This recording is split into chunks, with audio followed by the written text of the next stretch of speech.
हमने ऐसा अनुभव करके देखा, हम जिस पद्धति से विद्या पढ़ा रहे हैं उसका परिणाम ये होता है, भारतवासी हमारे विद्या पढ़ने के पश्चात हमारे प्रति जो दुर्विचार होते हैं, विरुद्ध विचार होते हैं, वो कम हो जाते हैं और अपने देश के प्रति जो भक्ति होती है वो क्रमशः कम हो जाती है और वो यह मानने लग जाते हैं कि अंग्रेज लोग यहाँ रहेंगे तो हम सुरक्षित रहेंगे, अंग्रेज नहीं रहेंगे तो हम यहाँ सुरक्षित नहीं रहेंगे। इस प्रकार उन्होंने संक्षेप में बतलाया और ये परिणाम हुआ कि उसका परिणाम ये हुआ कि अंग्रेज़ी भाषा अच्छी लगने लगी, अंग्रेज़ी साहित्य अच्छा लगने लगा, अंग्रेज़ों का व्यवहार अच्छा लगने लगा। शनै शनै शनै शनै शनै शनै ये हमारे अनुकूल बन गए। इसीलिए हमें भारत में अपनी विद्या पद्धति के अनुसार विद्या पढ़ानी चाहिए। निष्कर्ष हुआ यह 87 वर्षों तक चलता रहा। 87 वर्षों के पश्चात जाकर उनको विश्वास हो गया कि अब यहाँ पर पढ़ाना चाहिए। इतने पर भी वो पूर्ण उद्यत नहीं थे। उन्होंने इसके लिए सोचा कि किस भाषा के माध्यम से यहाँ विद्या पढ़ाएं। संस्कृत भाषा के माध्यम से पढ़ाते हैं भारत वाले, ये हमारे विरुद्ध खड़े हो जाएंगे।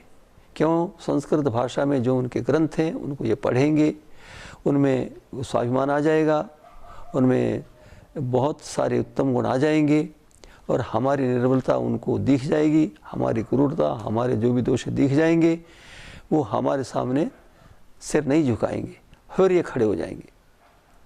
और फारसी के अनुसार पढ़ाते हैं, अरबी के अनुसार पढ़ाते हैं ना, संस्कृत के अनुसार पढ़ाने से यह हानि हो जाएगी। और यदि हम फारसी के अनुसार पढ़ाते हैं, अरबी भाषा के अनुसार पढ़ाते हैं, तो मुसलमान ये सोचेंगे अंग्रेज़ दरिद्र हैं, हमारे राज्य को इन्होंने छीन लिया है, हमको पराधीन बना लिया, उनमें स्वाभिमान जागृत हो जाएगा। इस कारण से न तो संस्कृत भाषा के माध्यम से पढ़ाना चाहिए, न तो फारसी अरबी भाषा के माध्यम से पढ़ाना चाहिए, अपितु अंग्रेजी भाषा के माध्यम से पढ़ाना चाहिए। जब किस माध्यम से पढ़ाना चाहिए इस विषय में विचार हुआ तो हमारे देश में अंग्रेजों की ओर से जो एक सभा थी, विद्या सभा थी, उसमें 10 लोग थे और ये उस सभा का अध्यक्ष था मेकाले। मेकाले कोई तार्किक नहीं था, कोई प्रतिभाशाली नहीं था, कोई समाज में स्थान रखने वाला नहीं था और कोई बहुत बड़ा विद्वान नहीं था, शिक्षा शास्त्री तो था ही नहीं। तो इसको भेजा क्यों? एक बात उसमें थी, ईसाईयत के विषय में मर मिट सकता था वो। ईसाईयत के पीछे बहुत पागल होकर लगने वाला था वो। इसको लेकर उसको यहाँ पर भेज दिया गया। फिर उसके पश्चात 10 लोगों के मध्य में ये हुआ, 5 लोगों ने ये कहा कि यहाँ की पद्धति के अनुसार ही पढ़ाना चाहिए, यहाँ के साहित्य को साथ लेना चाहिए, यहाँ की रीति नीति को साथ लेना चाहिए, यहाँ की भाषा को साथ लेना चाहिए, उसी के अनुसार पढ़ाना चाहिए। और 5 लोगों ने कहा कि अंग्रेजी पद्धति के अनुसार पढ़ाना चाहिए, अंग्रेजी साहित्य को पढ़ाना चाहिए, अंग्रेजी भाषा पढ़ाना चाहिए, अंग्रेजी रीति नीति सिखलानी चाहिए, उसी के अनुसार पढ़ाना चाहिए। तो ये मेकाले ने अंतिम निर्णय दे दिया कि अंग्रेजी पद्धति के अनुसार पढ़ानी चाहिए, अंग्रेजी भाषा पढ़ानी चाहिए, अंग्रेजों के विचार के अनुसार पढ़ना चाहिए। तो उसने 4 बातें उसमें रखी। हमको अपने विद्या के माध्यम से काले अंग्रेज बनाने, सीधा काले अंग्रेज ये शब्द है उसका। वो क्या है? एक तो ये अपने विचारों से, इनका रक्त और रंग तो वैसे का वैसे रहेगा, किंतु विचारों को मोड़ सकते हैं। कैसे? एक तो इनके विश्वास मोड़े जाएंगे, इनके विश्वासों को मोड़ना है, इनके विचारों को मोड़ना है, इनकी भावना को मोड़ना है, इनकी भाषा को बदलनी है और इस प्रकार उनको बनाना चाहिए। उसके पश्चात ये पूरे के पूरे हमारे विचार के अनुसार बनाएंगे। उसी के अनुसार योजना बनाई, उसी के अनुसार योजना बनाते बनाते यहाँ पर विद्या प्रारंभ हो गई। वही विद्या आज चल रही है। आज हम पढ़ते हैं सर्वपल्ली राधाकृष्णन ने यही लिखा है कि उन्होंने विद्या पद्धति ऐसी बनाई है जिसके विषय में सोचना, उनके रहस्य को समझना अत्यंत कठिन काम है। सोच ही ना सके ऐसी बुद्धि से, ऐसी कुशलता से उन्होंने यहाँ की विद्या पद्धति बनाई है। और इसके पढ़ने से क्या, इसके अनुसार पढ़ने से क्या होगा, वह काला अंग्रेज बनकर रहेगा, ये लिखा उन्होंने, काला अंग्रेज बनेगा। हम आज काले अंग्रेज बनाए जा रहे हैं। कौन बना रहे हैं? सफ़ेद अंग्रेजों के द्वारा बनाए हुए भारत के काले अंग्रेज हमको अंग्रेज बना रहे हैं, हम काले अंग्रेज बनते जा रहे हैं। ये सुनने कहने के लिए तो बहुत कठिन होता है, किंतु हृदय को कठोर बनाकर इस सत्य को बोलना पड़ता है, इस सत्य को समझाना पड़ता है। तो इस जैसे कि ट्रेवेली ने कहा था, हमारी पद्धति का परिणाम ये होगा, वैसे के वैसे हो रहा। और फिर उसके अनुसार चलकर उन्होंने राज्य किया, किंतु हमारे देश के लोगों ने अंग्रेज़ों को कभी स्वीकार नहीं किया। ये ठीक है कि संख्या में थोड़े लोग थे स्वतंत्रता के लिए लड़ने वाले, स्वतंत्रता के लिए प्रयत्न करने वाले, फिर भी नहीं छोड़ा। झांसी लक्ष्मीबाई ने अपने राज्य को छीनने के लिए अंग्रेज़ों ने जब प्रयास किया और स्वतंत्रता से उन्होंने युद्ध किया और संघर्ष किया, और उन्होंने कभी अंग्रेज़ों की परतंत्रता को स्वीकार नहीं किया। मरने के लिए तैयार थी, किंतु अंग्रेज़ों की स्वतंत्रता, अंग्रेज़ों की परतंत्रता को स्वीकार नहीं किया। अंतिम उन्होंने जीवन दे दिया। उसके पश्चात हमारे लोग शिथिल हो गए। कुछ कुछ प्रयास चलता रहा है, फिर भी शिथिल हो गए। उसके पश्चात ऋषि दयानंद जी का समय आ गया। उन्होंने बहुत विचार किया, बहुत मंथन किया, बहुत चिंतन किया। उन्होंने इस देश के विषय में जितनी गहराई से चिंतन किया, इस देश की उन्नति के लिए नहीं, मानवता की उन्नति के लिए उन्होंने जिस प्रकार की योजना बनाई, जो निष्कर्ष हमको बतला दिए, वो अनुपम, असामान्य। एक विषय में, अनेक विषय में उन्होंने क्रांति कर दी। हमारे देश में अंग्रेजों ने हमारी संस्कृति को नष्ट करने के लिए, हमारी परंपराओं को नष्ट करने के लिए जो भी प्रयास किया, करते रहे, उनको अच्छे प्रकार से जान लिया। और हमारे साहित्य को कैसे कलुषित करते जा रहे हैं, हमारे साहित्य के विरुद्ध कैसे लिखते जा रहे हैं, हमारी परंपरा के विरुद्ध क्या क्या कर रहे हैं, हमारे बल को नष्ट करने के लिए क्या क्या उपाय कर रहे हैं, उन सब के विषय में बहुत सूक्ष्मता से चिंतन किया। उनकी बुद्धि पारदर्शी थी, इस कारण से उन्होंने इस प्रकार का ज्ञान प्राप्त किया। उस समय में और कोई ऐसा ज्ञान प्राप्त करने वाला नहीं था। उन्होंने उनके राज्य के विरुद्ध कुछ नहीं बोले, और उन्होंने जो उनके राज्य को सर्वथा समाप्त करके पुनः प्राचीन मानवता की रक्षा करने वाली जो पद्धति होती है, मानवता की रक्षा करने वाले जो क्रम होते हैं, जो आवश्यक अंश होते हैं, उन सब के अनुसार उन्होंने अपना कार्यक्रम प्रारंभ किया। उन्होंने एक एक करके उसको अपने जीवन के द्वारा प्रारंभ कर दिया। उन्होंने अपने साहित्य में जो भी लिखा, उन्होंने लगभग ऐसा कहते हैं कि लगभग इस आकार के 24,000 पृष्ठों का साहित्य उन्होंने दिया। जिस साहित्य में मेरा ऐसा विचार है कि हजारों लोग शोध करें तब भी उसमें से विषय समाप्त नहीं होंगे। इतना गहरा साहित्य, इतना गूढ़ साहित्य। और यहाँ तक मैं एक बार दिल्ली से भागीनगर आ रहा था, धूमरियान में था, तो मेरी पढ़ने की प्रवृत्ति रहती है, तो मैं पुस्तक बेचने वाला गया, तो सामान्य ज्ञान नामक पुस्तक मिली, तो ले ली मैंने। उसको पढ़ने लगा, देखने लगा, कई सारे विषयों को देखा, तो मेरे मन में आया कि एक शीर्षक था विश्व प्रसिद्ध ग्रंथ, तो उसको पढ़ रहा था मैं। तो मुझे उसमें सत्यार्थ प्रकाश का नाम पढ़कर इतना आनंद आ गया, मैंने सोचा कि स्वामी दयानंद महान ज्ञानी थे, स्वामी दयानंद महान पुरुष थे, उनके समकक्ष में कोई मुझे ऐसा दृष्टिकर नहीं होता। उनका साहित्य, उनका सत्यार्थ प्रकाश जैसा ग्रंथ विश्व प्रसिद्ध बन गया है, जबकि विश्व प्रसिद्ध तो आज बाइबल है, विश्व प्रसिद्ध तो आज गीता है, किंतु उन्होंने लिखा है कि सत्यार्थ प्रकाश विश्व प्रसिद्ध ग्रंथ है। तो इसे अनुमान कर सकते हैं कि स्वामी दयानंद जी की योजना कितनी लंबी थी, उनका ज्ञान कितना गहरा था। उन्होंने सीधा अंग्रेजों का विरोध नहीं किया, अंग्रेज राज्य का विरोध नहीं किया। क्या किया उन्होंने? हमारे लक्ष्य निर्धारित किया। वो क्या था? आर्यावर्त शब्द। जहाँ तक मैंने उनके साहित्य को पढ़ा, उस साहित्य में कभी भी उन्होंने भारत का नाम नहीं लिया। सर्वत्र उन्होंने आर्यावर्त का नाम ही लिया। क्यों? उनका लक्ष्य ये था कि इसको आर्यावर्त बनाना है। आर्यावर्त क्या है? श्रेष्ठ पुरुषों का देश बने, यहाँ पर श्रेष्ठ पुरुष ही रहे, यहाँ के लोग सारे के सारे श्रेष्ठ पुरुष बने, उत्कृष्ट मानव बने, ऐसे देश को बनाना चाहते थे। इसीलिए उन्होंने इसका नाम आर्यावर्त, जो सबसे पहले का पुराना नाम था, उसी को रखा और उसी के लिए प्रयास किया।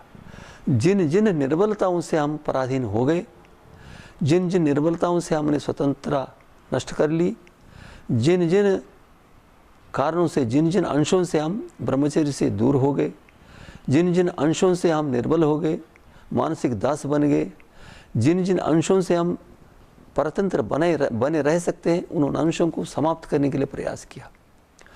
जिन जिन अंशों से हमारा देश पराधीन हो गया, जिन जिन अंशों से हमारा देश आर्थिक दृष्टि से दरिद्र होता गया, जिन जिन अंशों से हमारा संगठन विघटन हो गया, उन सब अंशों को लेकर उन्होंने अपनी योजना बनाई। और फिर वो चतुर्दिक प्रतिभा संपन्न थे, चतुर्दिक कार्यक्रमों को उन्होंने प्रारंभ किया। उन्होंने अपने जीवन में 2-3 स्थानों पर विद्यालय खुलवाए। वो स्वयं एक बार मुंशी समर्थदान, जो वैदिक यंत्रालय के मुद्रण का कार्य करते थे, प्रबंध करते थे, उन्होंने एक बार स्वामी जी से निवेदन किया, स्वामी जी महाराज, आप साहित्य लिखते हैं, यहाँ भेज देते हैं, तो आपका साहित्य छपता है, किंतु हम उसको शुद्ध करके आपके पास भेजना चाहते हैं, तो आप कभी एक स्थान पर रहते हैं, हम वहाँ भेजते हैं, लौट कर आता है, फिर दूसरे स्थान पर जाते हैं, वहाँ भेजते हैं, तो इस प्रकार विघ्न में, मुद्रण में बहुत विघ्न होता। आप एक स्थान पर बैठ कर रहें तो अच्छा रहे स्वामी जी, आपकी पुस्तकें मुद्रित हो सकती। तो ऋषि दयानंद जी अपनी हार्दिक भावना उपस्थित करते हैं, कहते हैं कि मुंशी, यदि मैं एक स्थान पर बैठा रहूं तो मैं जो साहित्य बनाता हूं, साहित्य को पढ़ने वाला कौन है? इस साहित्य को नहीं पढ़ेंगे तो मेरा लक्ष्य कैसे पूर्ण होगा?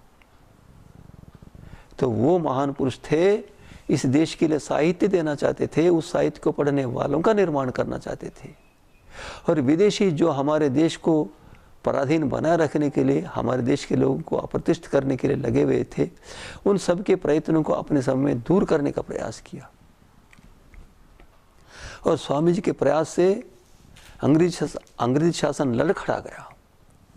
विरोध कुछ नहीं करते थे, विरोध में कुछ में नहीं बोलते थे, किंतु ऐसा कार्यक्रम उन्होंने बनाया। उन्होंने सोचा कि स्वामी दयानंद जीवित रहेगा तो हमारा राज्य वहाँ पर बहुत दिन तक नहीं चलेगा। इनको पता चल गया था, इसीलिए उन्होंने बहुत सारे प्रयास किए, उसको बाद में बतलाऊंगा।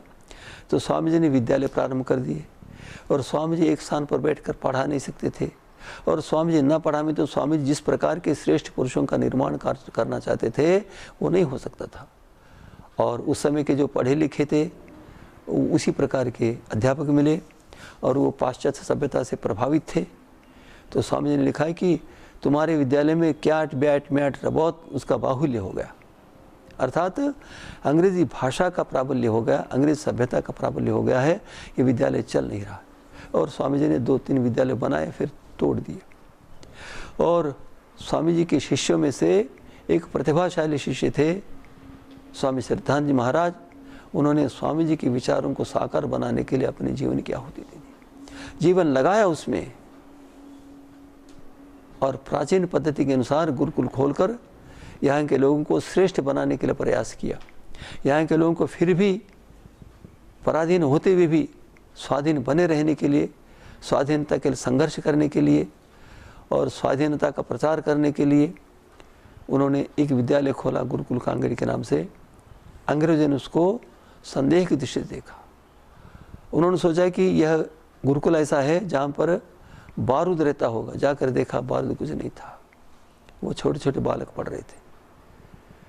तो उनको विश्वास नहीं हुआ, और स्वामी जी का विचार यहाँ तक प्रभावित किया भारत वालों को। एक उदाहरण, एक स्मरण आ रहा है। एक मुसलमान था, वो अंग्रेज़ों के दुर्व्यवहार को सहन नहीं कर पाया, अंग्रेज़ों के दुर्व्यवहार का विरोध किया।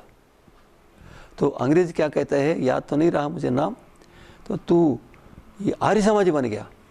कहने का अभिप्राय है कि आर्य समाजी वो होता है जो अंग्रेज़ों के विरुद्ध, परतंत्रता के विरुद्ध खड़ा हो सकता। नहीं मैं मुसलमान, नहीं तो तू मुसलमान आर्य समाजी।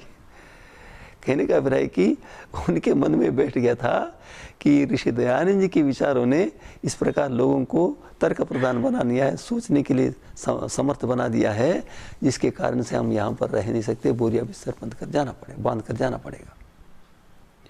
और स्वामी दयानंद जी ने संकेत कर दिया है कि अन्यायकारी राजाओं का राज्य बहुत दिन तक नहीं चल सकता।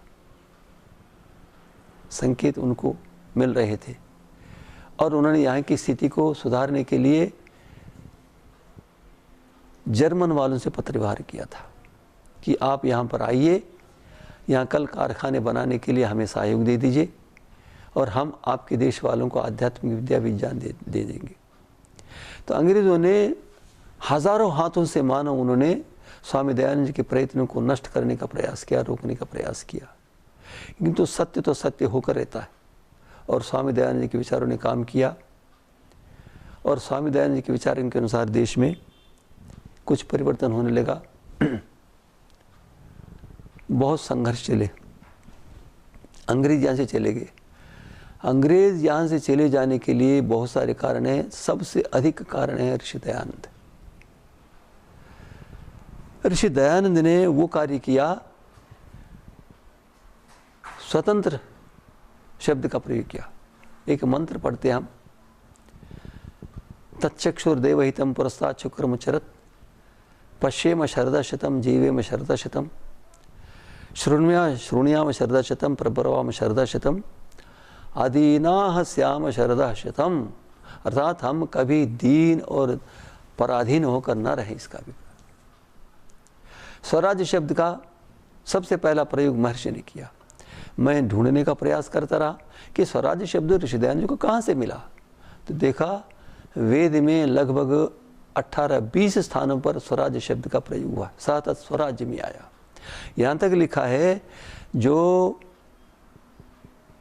उषा काल में उठता है, सूर्योदय से उठता है, सूर्योदय से पहले उठता है और परमात्मा के ओम नाम का जो जप करता है वह अपने स्वराज्य को प्राप्त करता है। अर्थात वह इंद्रियों को जीत लेता है और जो इंद्रियों को जीत लेता है वो जो शत्रुओं की सेना उसको भी जीतने में समर्थ हो सकता है। इस प्रकार इस गंभीर वेद विद्या को स्वामी जी ने समझ लिया, उस वेद विद्या को प्रचार करने के लिए प्रयास किया। तो इस प्रकार लोगों में एक भावना आने लगी, ये हमारा देश है, हमारे देश की सभ्यता है, हमारे देश की संस्कृति है, इसकी रक्षा करने के लिए प्रयास करना चाहिए। तो फिर उसके पश्चात क्या हुआ, धीरे धीरे एक व्यक्ति हुए हैं, स्वामी दयानंद जी के शिष्य रहे हैं, उनका नाम था श्याम जी कृष्ण वर्मा। श्याम जी कृष्ण वर्मा अच्छे बलवान थे, तगड़े थे, उनके विचार ऊंचे थे, बहुत सामर्थ्य था उनके पास। और महर्षि ने उनको पढ़ाया और उनके मन में स्वतंत्रता के बीज बो दिए और वो उछलने लगे स्वतंत्रता के लिए प्रयास करने के लिए। और महर्षि ने कहा, श्याम जी कृष्ण वर्मा अभी मुझसे कुछ दिन और पढ़ लेना। नहीं स्वामी जी, मैं इस स्वतंत्रता को सहन नहीं कर सकता, स्वतंत्रता के लिए प्रयास करूंगा। और इंग्लैंड चले गए, वहाँ पर संस्कृत पढ़ाने के लिए वो अध्यापक नियुक्त हो गए। और वहाँ पर उन्होंने इतना ही काम नहीं किया, उन्होंने ये किया कि वहाँ पर एक इंडियन हाउस बना, इंडिया हाउस, अब भी इंडिया हाउस जीवित है वहाँ पर। अपने पैसे से उन्होंने इंडिया हाउस बनाया और वहाँ पर भारत से आने वाले विद्यार्थियों के लिए आश्रय बनाया। मान लो वो एक गुरुकुल था, श्याम जी कृष्ण वर्मा का गुरुकुल था। बाहर से जाने वालों के लिए वहाँ स्थान था, भारत से जाने वालों को वो अनेक प्रकार से सहायता करते थे। उन्होंने उस समय अपने पैसे से, अपनी कमाई के पैसे से उन्होंने एक छात्रवृत्ति चलाई थी, वहाँ पर रहने वाले विद्यार्थियों को पढ़ाते थे, उन्हें छात्रवृत्ति देते थे। उस छात्रवृत्ति का नाम क्या था, दयानंद छात्रवृत्ति। और क्रांतिकारी इस शब्द को लिखने में संकोच करते क्योंकि स्वामी दयानंद जी का नाम कभी प्रतिष्ठित न हो जाए, इतने तो पक्षपाती रहे क्रांतिकारी। तो स्वामी दयानंद छात्रवृत्ति कहकर उन्होंने सहायता दी है। और वो वीर सावरकर वहाँ पर पढ़े और स्वामी जी की छात्रवृत्ति उनको 10 रुपये मासिक मिलती रही।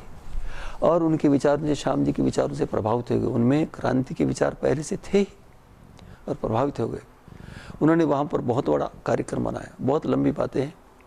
और एक वीर थे और जो पहले पराधीनता के उसमें थे, फिर शनै शनै शनै शनै अपने विचारों से उनको स्वतंत्रता की ओर मोड़ दिया। उनका नाम था मदन लाल धिंगड़ा, बहुत बड़ा क्रांतिकारी था। और यहाँ पर एक घटना बतला ही देता हूँ मैं। वो जब अंग्रेज़ों की उस स्वतंत्रता को समझ नहीं रहे थे, उससे उस समय परिचय हो गया। फिर स्वतंत्रता के विचार उसमें सावरकर ने भर दिए और सावरकर ने सोचा कि इस देश को स्वतंत्र करना चाहिए और मैं क्या दे सकता हूँ इस देश के लिए। केवल मैं अपने रक्त दे सकता हूँ भारत को स्वतंत्र बनाने के लिए, मेरे पास इससे अतिरिक्त कुछ नहीं। और वहाँ पर कर्नल वाइली नाम का एक व्यक्ति था जो भारत वालों के साथ बहुत दुर्व्यवहार करता था और बहुत हानि पहुंचाता था। तो उन्होंने सोचा कि कर्नल वाइली बहुत बड़ा विरोधी है। तो मदन लाल धिंगड़ा ने प्रयास किया, कहीं से बंदूक प्राप्त कर ली और एक उत्सव था हमारे भारत